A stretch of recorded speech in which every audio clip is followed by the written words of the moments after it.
रामायण में वर्णित हर एक कथा को पूरे शुद्धता के साथ वैज्ञानिक युक्ति द्वारा सभी भारतवासियों के लिए रामायण में जो गुप्त रहस्य छुपा हुआ है उन रहस्य को उजागर करने जा रही हूँ।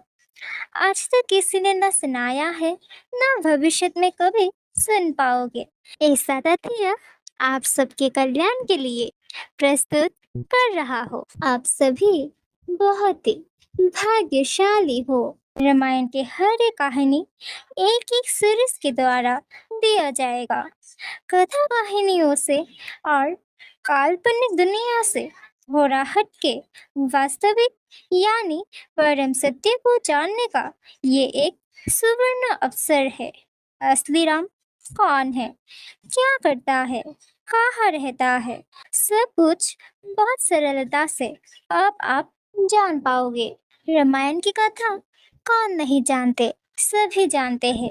सच बताओ तो एक छोटा सा कक्षा 2 के बच्चे को एक बार रामायण की कथा बड़े अच्छे से पढ़ाओगे या पाठ कराओगे और उस विषय में परीक्षा कराए जाए तो 90 से 98 मार्क तो आराम से प्राप्त कर लेगा। तो क्यों हम लोग कथा सुनने के लिए दूसरे के ऊपर निर्भर रहते हैं, परंतु हमारे इस रामायण के एक एक सीरीज में एक एक शब्द हीरे मोतियों से भी ज्यादा अनमोल होगा।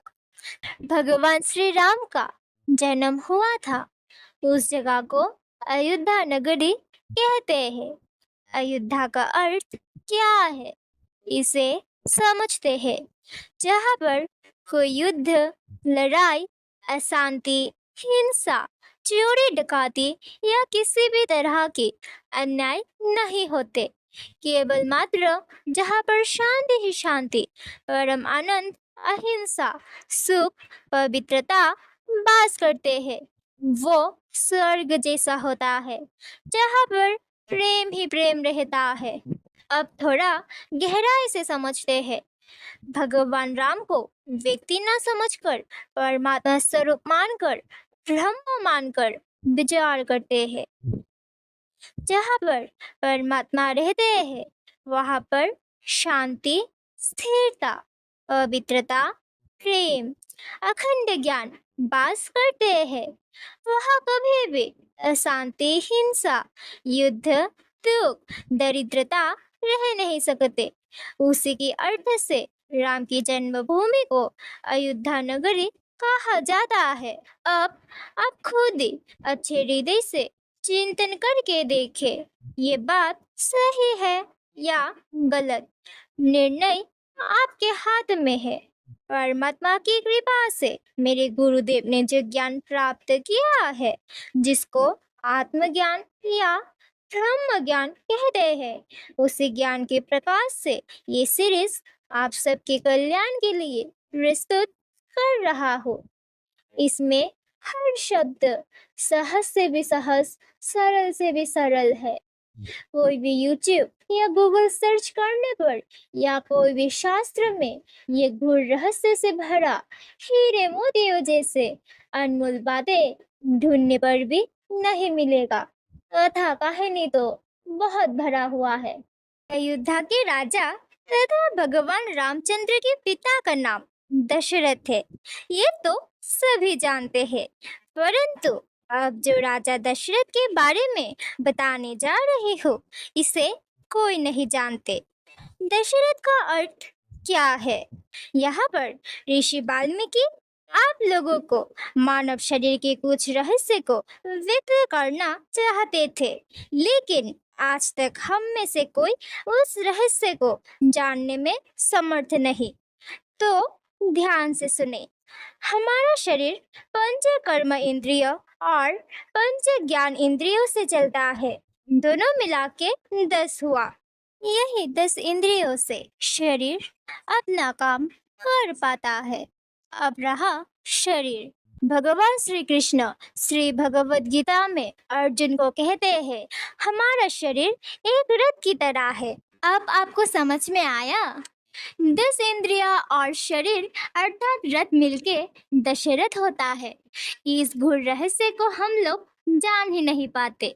इसी को ऋषि वाल्मीकि समझाना चाहते थे हम सबको।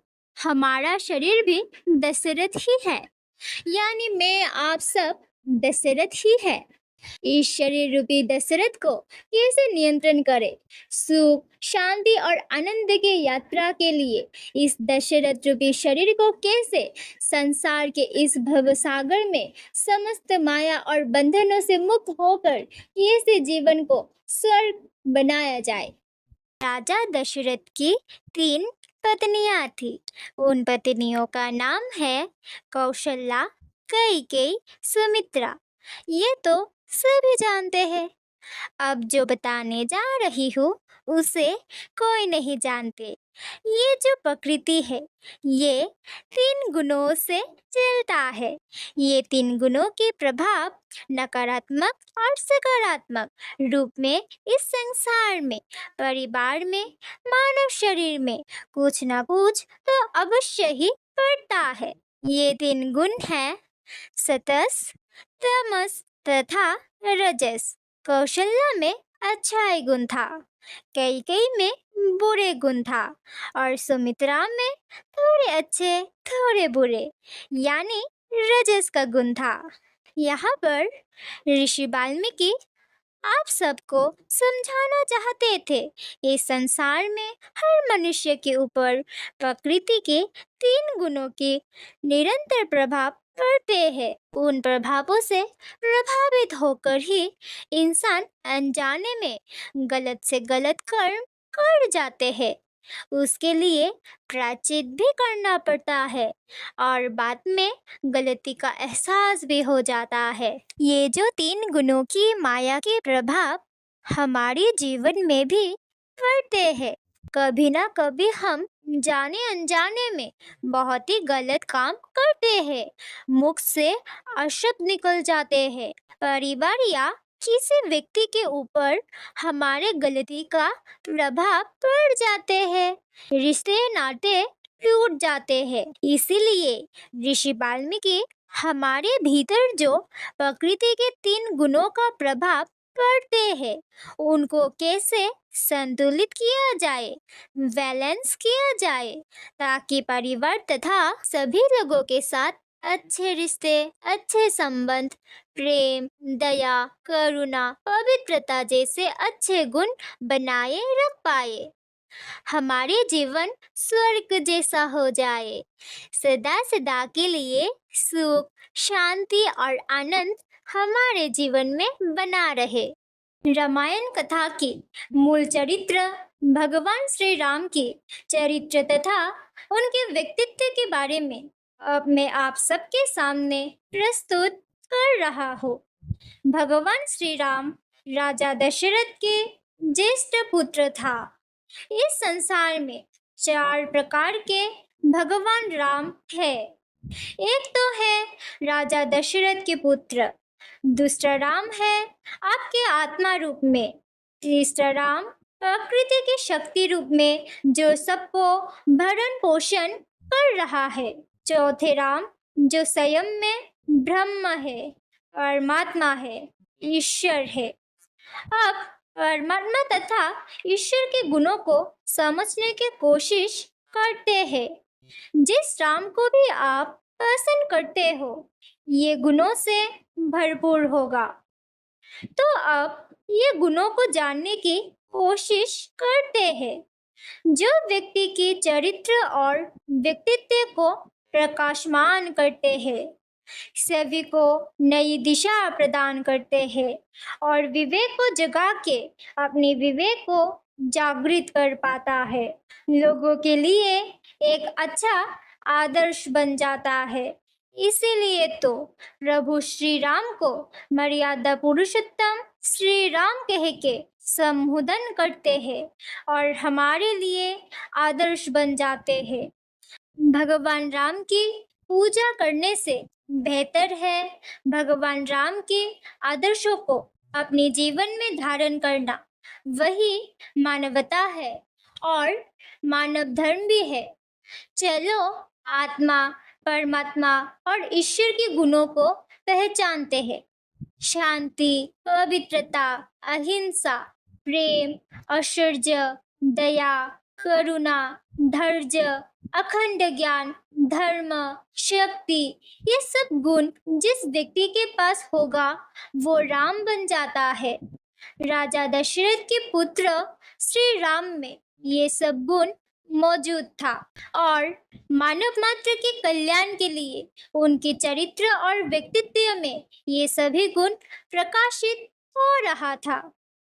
यही राम की असली शक्ति है। आप इस शक्तियों को हासिल करना चाहते हो तो ब्रह्मांड की हर चीज आपका ही हो जाएगा। पूजा पाठ, काल्पनिक कथा कहानियों से कुछ भी नहीं मिलेगा। पहले खुद को प्रभु राम के आदर्श में परिवर्तित करना पड़ेगा। रामायण कथा के अनुसार राजा दशरथ के द्वितीय पुत्र का नाम भरत है। अब भरत के अर्थ को समझते हैं। भ से भक्ति, भ से भजन का मतलब निकलता है। वास्तव में भ का अर्थ है प्रकाश, आत्म का ज्ञान और रत का अर्थ है खोजना, लगे रहना या अनुसंधान करना, अर्थात अपने ही आत्मा रूपी प्रकाश का अनुसंधान करना, जो रामायण में भरत की चरित्र था। भरत ने उस आत्मा रूपी राम को प्राप्त कर लिया था, इसलिए निरंतर वो भरा हुआ रहता था। ये भक्ति और विश्वास का चूड़ांत अवस्था है। इसीलिए राज सिंहासन प्राप्त करने की अवसर मिला, फिर भी भरत ने राज सिंहासन में बैठने का निर्णय नहीं लिया। श्रद्धा, भक्ति, समर्पण से पूर्ण रूप से भरत का हृदय भरा हुआ है। भरत तो इच्छा, कामना, आसक्ति, लोभ, मोह से बहुत ऊपर उठ चुका था। पंच क्लेश और पंच विकारों से पूर्ण रूप से मुक्त हो गया था। इसी बात को ऋषि वाल्मीकि रामायण कथा के अनुसार हम सबको समझाना चाहते थे। कामना, वासनाओं से विषयों को विष के समान त्याग करो, तभी सुख, शांति और आनंद को उपलब्ध कर पाओगे। परंतु हम लोग अज्ञानता और अविद्या में इतने फंस गए हैं कि काल्पनिक कथा और कहानियों में फंसे हुए हैं। इस गूढ़ रहस्य को समझ ही नहीं पाते। भरत के द्वारा ऋषि वाल्मीकि हम लोगों की जीवन को बदलना चाहता था, लेकिन हम लोग आज भी इस रहस्य को समझ ही नहीं पाते। तो अब आप क्या करें? राजा दशरथ की तृतीय पुत्र तथा भगवान राम का अनुज है लक्ष्मण। लक्ष्मण का अर्थ क्या है? चलो समझने का कोशिश करते हैं। लक्ष्मण यानी लक्ष्य, किसी भी विषय वस्तुओं को निरंतर जानने का, समझने का, पहचानने का निरंतर कोशिश में रहना, अर्थात लक्ष्य को प्राप्ति करने का इच्छा में रहना है। ऋषि वाल्मीकि रामायण में हम लोगों को समझाना चाहते थे, किसी भी विषय वस्तु एक दिन ना एक दिन को तो नष्ट होना है। उदाहरण के लिए शरीर, यौवन, रूप, सौंदर्य, शक्ति, धन, घर, मकान, नाम, प्रतिष्ठा एक दिन ना एक दिन तो मिट ही जाएगा। ये आप सबको भी मालूम है। फिर भी हम सब हमेशा विषय वस्तुओं के प्रति आसक्ति में रहते हैं। इसी कारण हम सबको प्रतिपल दुख, पीड़ा झेलनी पड़ती है। प्रेम का संबंध हो या कोई रिश्ते एक दिन टूट ही जाते हैं, प्रकृति परिवर्तनशील सत्ता है। ऋषि वाल्मीकि रामायण के माध्यम से बताना चाहते हैं एक ऐसा चीज है जो कभी परिवर्तन नहीं होते, जो सृष्टि के पहले भी था, अब भी है और अनंत काल तक रहेंगे, जो सनातन है, जो अमर अविनाशी है, जिसका ना कभी जन्म होता है ना कभी मरता है। वो है परमात्मा ईश्वर। वो परमात्मा ईश्वर स्वयं भगवान राम है। राम का प्यारा भाई लक्ष्मण परमात्मा रूपी उस राम को जानना चाहते हैं, पहचानना चाहते हैं, उस ब्रह्म स्वरूप राम को प्राप्त करना चाहते हैं। इसीलिए भगवान श्री राम जहाँ जहाँ जाते हैं वहाँ वहाँ लक्ष्मण भी पहुँच जाते हैं। लक्ष्मण को किसी भी चीज में कोई रुचि नहीं था, अर्थात विषय वस्तुओं से अनासक्ति था।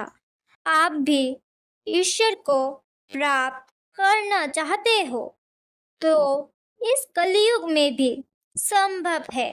बस लक्ष्मण की तरह प्रभु श्री राम की आदर्शों को अपने जीवन में अपनाना पड़ेगा। श्री राम का सबसे छोटे भाई का नाम शत्रुघ्न है। अब शत्रुघ्न के बारे में जानते हैं। शत्रुघ्न यानी शत्रुओं से अपने आत्मा रूपी राम को सुरक्षा करना, परमात्मा ईश्वर रूपी भगवान की हर एक संपत्तियों को शत्रुओं से सुरक्षा करना, प्रतिरोध करना शत्रुघ्न का मूल उद्देश्य और लक्ष्य है। भगवान श्री राम जब 14 बरस के लिए वनवास गए थे, तब शत्रुघ्न प्रभु राम की हर एक संपत्तियों को सुरक्षा प्रदान किया था। ऋषि वाल्मीकि हम लोगों को समझाना चाहते हैं, हमारे शरीर के भीतर आत्मा रूपी राम निरंतर मौजूद है। प्रकृति की माया और विषय वस्तुओं के आसक्तियों के कारण, पंच क्लेश तथा पंच विकारों के कारण हमारा मन, बुद्धि, इंद्रिय भ्रष्ट हो गया है। अज्ञानता और अविद्या के अंधकार ने हमारे शरीर को ढक लिया है। हम सब दुख पीड़ा के बंधनों में फंसे हुए हैं। इन सब बंधनों के कारण हमारे परिवार सुख शांतियों से वंचित है। ये सब माया के नकारात्मक शक्तियां है, अर्थात अशुभ शक्ति है। ऋषि वाल्मीकि आप सबको प्रज्ञानम ब्रह्म यानी आत्मा के ज्ञान के द्वारा सभी बंधनों से मुक्त करना चाहते हैं। इसीलिए आत्मा रूपी राम की संपत्तियों को सुरक्षा करने के लिए भ्राता शत्रुघ्न निरंतर प्रयास में रहते हैं। इसी बात को और भी गहराई से जानने की कोशिश करते हैं। भगवान राम की पहली संपत्ति है आपका शरीर, उसके बाद आपके परिवार, आपके रिश्तेदार, ये सब राम की ही तो संपत्ति है। जो कुछ भी सृष्टि में मौजूद है, सब में श्री राम है। सबको प्रेम, पवित्रता, अहिंसा के आचरणों के साथ सबको सुरक्षा करना आपका धर्म है। राजा दशरथ के छोटे पुत्र शत्रुघ्न प्रभु राम की हर एक संपत्तियों को सुरक्षा प्रदान करते हैं। अशुभ शक्तियों से, नकारात्मक शक्तियों से प्रतिपल सजाग रहते हैं। राम की संपत्तियों को सुरक्षा करने के लिए इसी अर्थ से रामायण में ऋषि वाल्मीकि राम के छोटे भाई का नाम शत्रुघ्न दिया गया। अपने शरीर को शुद्धता बनाए रखने के लिए रोग, जरा व्याधियों से तथा वायरस, बैक्टीरिया और संक्रमण से खुद को बचाने के लिए, नकारात्मक विचार तथा विकारों से खुद को मुक्त करने के लिए आत्मा की शक्ति को जागृत करना चाहिए। ये जो आत्मा की शक्ति है, यही वास्तव में भगवान राम है। तो शरीर के भीतर जो अदृश्य अशुभ शक्तियां है, वो आपका शत्रु है। उन शत्रुओं से लड़ना शत्रुघ्न का काम है। तो आप भी शत्रुघ्न बन सकते हो। क्या आप तैयार हो? रामायण कहानी की एक रहस्यमय चरित्र है मंथरा का। मंथरा को बड़े अच्छे से समझने का प्रयास करते हैं। मंथरा का मतलब है मन से जुड़ा हुआ सभी प्रकार की विकार, अर्थात प्रकृति के तामस गुण से जुड़ा हुआ विचार। अहंकार से जन्म लेते हैं अज्ञानता और अविद्या। यही से काम, क्रोध, लोभ, मोह, आसक्ति, राग, देश, कामना, वासनाओं जैसे पंच क्लेश और पंच विकारों का प्रादुर्भाव होता है। मन में जलस, हिंसा प्रवृत्तियों का आगमन होता है। अच्छा और बुराई का फर्क कर ही नहीं पाते। ऋषि वाल्मीकि बहुत गहराई से हमारे मन में निरंतर जन्म लेने वाला नकारात्मक विचार, जो अशुभ शक्तियों से युक्त है, जो खुद को भी और दूसरों को भी दुख पीड़ा देते हैं, उसके बारे में समझाने के लिए मंथरा का उपमा दिया गया है। हमारा मन आसक्ति और वासनाओं से युक्त है, जो हर मनुष्य का दुख का कारण है। मंथरा ने, अर्थात उनके भीतर जो तामसिक गुण है, जो मन की विकार है, नकारात्मक विचार है, राग, देश, वासनाओं से युक्त मंथरा के मन में था, जो राजा दशरथ की पत्नी कैकेयी को प्रभावित करके लोभ मोह में फंसा के राजा दशरथ तथा उनके परिवार को विनाश के कगार पे ला दिया। हमारा मन आसक्ति और वासनाओं से युक्त है, जो हर मनुष्य को दुख का कारण है। हम सबको होशपूर्वक जीवन को जीना चाहिए। किसी की बातों से, किसी के विचारों से प्रभावित ना होकर सजगता के साथ हर कर्म को करना चाहिए। तभी आप शांति और आनंद के साथ, विश्वास के साथ सुंदर जीवन जी सकते हो। हमारे मन के विचारों को देखना चाहिए। विचार सकारात्मक है या नकारात्मक। हमारे आसपास जो लोग रहते हैं, उनके मन के भीतर मंथरा बैठा हुआ है। कभी भी आपको परेशानियों में फंसा सकता है। तो मन को निर्मल, पवित्रता, शांति जैसे गुणों से भरना चाहिए, जो आपकी आत्मा रूप में, ब्रह्म रूप में सदा मौजूद है, अर्थात भगवान राम आपके आत्मा रूप में निरंतर आपके साथ है। उसका निरंतर ध्यान करना आवश्यक है, तो आप सभी दुख पीड़ाओं से मुक्त हो सकते हो। अगर आपको वीडियो पसंद आया है तो like, share, comment and subscribe करें।